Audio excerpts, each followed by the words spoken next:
जब भी राशि स्वामी या लग्न स्वामी खुद के लग्न को देखता है तो आप पे प्रभाव अच्छे लाने की कोशिश करता है। लेकिन अभी का जो समय आने वाला है, 7 मार्च से ही 26 मार्च तक का जो समय रहेगा वह थोड़ा स्पेशल हो जाएगा। एक तो क्रूर ग्रह की दृष्टि आपके लग्न पे, कन्या राशि की बात कर रहे हैं या कन्या लग्न की, क्रूर ग्रह की दृष्टि, दूसरा खुद ही राशि स्वामी की दृष्टि आप पे क्या असर लाएगी। अब राशि स्वामी, क्योंकि कन्या राशि का जो अधिपत्य है वह बुध ग्रह को मिला।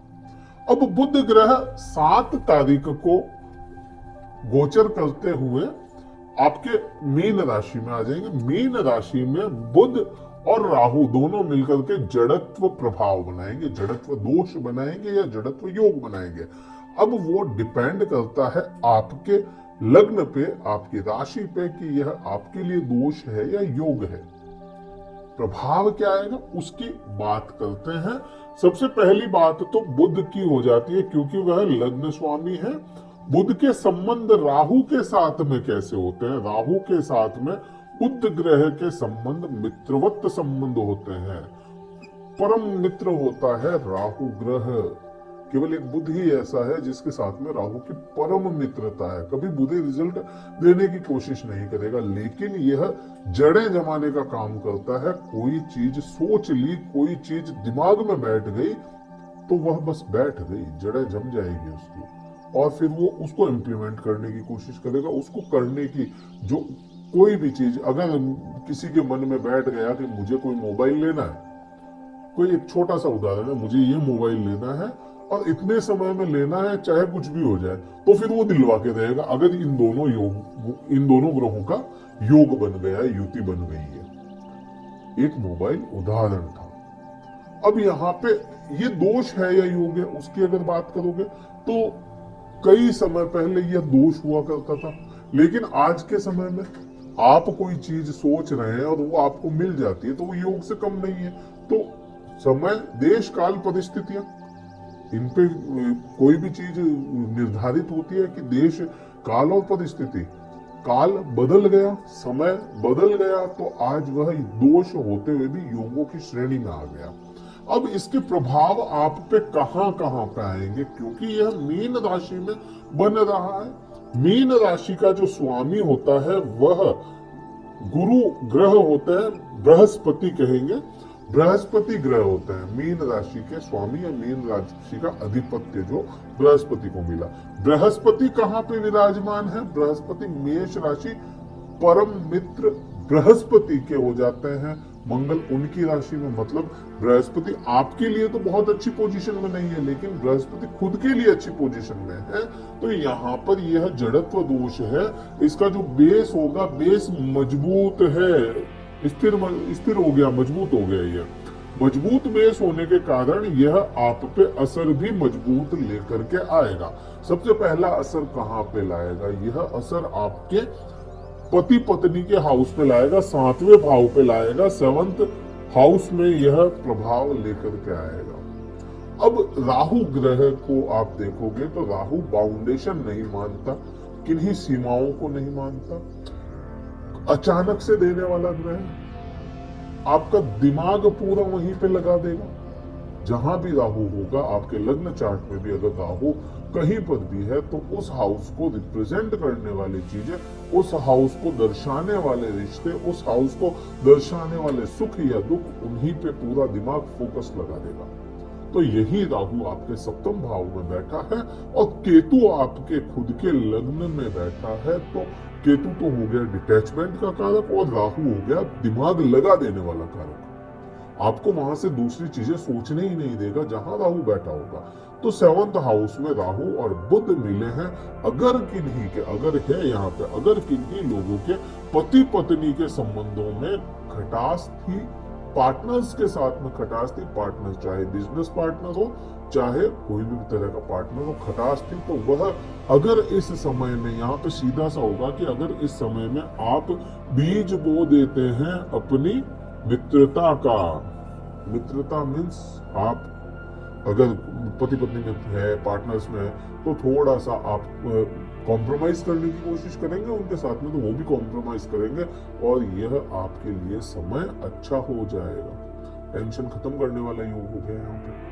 अब यहाँ पे एक तो ये चीज तो समझ में आती है सप्तम भाव में। सप्तम भाव धर्म, हाथ से करने वाला धर्म, या इसको कहे दान पुण्य तक की बातें भी यहाँ से राहु देखता है। राहु, अब देखोगे आप इतने समय से कन्या राशि वाले जातक, मीन राशि में राहु होना मतलब मीन राशि में राहु बहुत अच्छे रिजल्ट नहीं देता है, मीन राशि में होना। लेकिन यहाँ पे आप ये चीज देखो, आपने 30 अक्टूबर को यह आया था, 30 अक्टूबर 2023 को यह आया राहु यहाँ पे और केतु आपके लग्न में। तो 30 अक्टूबर के बाद में आपने किसी तरह का दान पुण्य या धर्म इससे दूर हो गए होंगे। तो इस समय में अगर आप धर्म की ओर झुकाव बढ़ा देते हैं तो वह भी आपके लिए फायदेमंद होगा। दान किसी भी चीज का आप कर सकते हैं इस समय में, जो आपको अच्छा लगे, आपके ग्रहों के या लग्न के अकॉर्डिंग आप चेक करके कर सकते हैं। बात इसके प्रभाव और कहां पे आएंगे, इसके प्रभाव केतु की भी बात करेंगे इस वीडियो में, छोड़ के मत जाइएगा, देखिएगा समझ में आएगा। अब राहु की बात चल रही थी, तो राहु की 5वीं दृष्टि जो होती है वह आपके लाभ भाव पे आई, 11वें भाव पे आई, एकादश भाव पे दृष्टि चली गई। अब एकादश भाव को देखोगे, एकादश भाव देखोगे तो वह मिला चंद्रमा को। अब चंद्रमा को एकादश भाव मिला, चंद्रमा की मित्रता देखो आप। अब चंद्रमा की मित्रता ना तो बुध के साथ में है, ना राहु के साथ में, ना ही केतु के साथ में, मतलब तीनों ग्रहों पे है नहीं। और ये दो ग्रह मिलकर के जड़त्व योग बना रहे हैं। अब चंद्रमा है कमजोर, चंद्रमा ताकत में या चंद्रमा प्रभाव में भी राहु और बुध दोनों से थोड़ा कमजोर पड़ता है और दृष्टि वहां पे है। अब कन्या राशि के लिए लाभ भाव का स्वामी चंद्रमा है। अगर अच्छी पोजीशन में नहीं होगा चंद्रमा आपके लग्न चार्ट में भी, तो वह लग्न की बात करूं, लग्न चार्ट में भी 6, 8, 12 में कहीं बैठा है तो लाभ में आपको दिक्कतें हो रही होगी। बुध के साथ में बैठा है तो दिक्कतें हो रही, केतु के साथ में है तो दिक्कतें हो रही, राहु के साथ में दिक्कतें हो रही। कुल मिलाकर के चंद्रमा वो ग्रह है किसी की भी साथ में पीड़ित हो जाता है, सिवाय बृहस्पति और मंगल के साथ में। और अगर वो नीच के हो जाए तो और ज्यादा पीड़ा में डाल देता है। मीन्स चंद्रमा को खुश करना बहुत मुश्किल है। अपनी पत्नी को खुश करना, चंद्रमा को खुश करना बराबर है अपने पति को खुश करना, चंद्रमा को खुश करने के बराबर है। आपस में कभी खुश नहीं होते ही है। सेम वैसा ही चंद्रमा का योग बनता है और चंद्रमा पर इनकी दृष्टि होना, क्योंकि ये दोनों पावरफुल ग्रह है और चंद्रमा लाभ भाव का स्वामी है, तो लाभ में वृद्धि करवाने का काम करेगा ही करेगा। और ये कब तक रहेगा आप पे? 26 मार्च तक रहेगा, 7 मार्च से 26 मार्च तक। बात केतु की भी करते हैं। केतु ग्रह कभी भी, राहु और केतु दोनों का ही है, ये दोनों ही ग्रह के पास में खुद की राशियां नहीं है। अब खुद की राशियां नहीं है तो इनके पास में पावर कहां से आएगा? पावर आएगा ये है जहां बैठेंगे। अब जहां बैठेंगे वह इसका आधार हो गया, डिस्पोजिटर हो गया।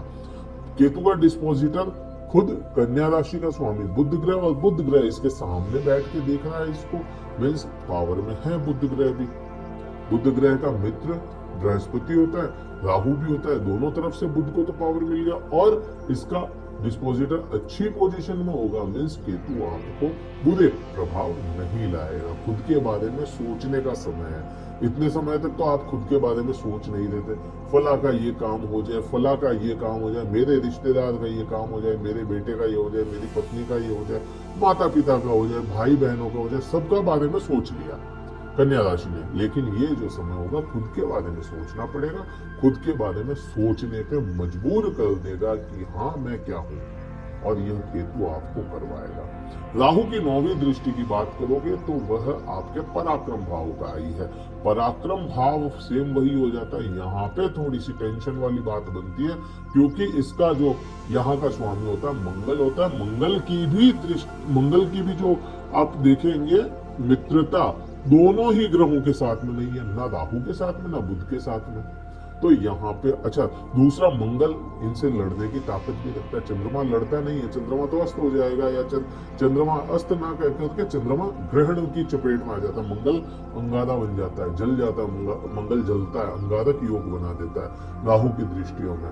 तो यहाँ पर मंगल के भाव पे राहु की दृष्टि होना आपके फैसलों को कमजोर कर सकती है, आपके डिसीजन मेकिंग पावर को खराब कर सकती है, भाई बहनों या मित्रों के साथ में संबंध खराब कर सकती है, रोजमर्रा की इनकम को कम कर सकती है। तो इसका आपको विशेष ध्यान रखना पड़ेगा। तो ये प्रभाव आएगा। उपाय क्या करेंगे इन जो ये दिन है 7 मार्च से 26 मार्च तक का 19 दिन का समय, इसमें आपको बुध के उपाय करने चाहिए और कबूतर जो होते हैं उनको दाना चुगाना चाहिए। बुध का उपाय ओम गंग गणपते नमः, और हरी जो दुर्वा होती है घास की 7 पत्तियां, हरी घास की पत्तियां भगवान गणेश को समर्पित करें। केसर चंदन का तिलक भगवान गणेश को लगाएं। और आप चाहें तो गणेश रक्षा स्तोत्र का भी पाठ कर सकते हैं। वीडियो कहीं अच्छा लगा हो लाइक कीजिएगा, शेयर कीजिएगा, सब्सक्राइब जरूर कीजिएगा चैनल।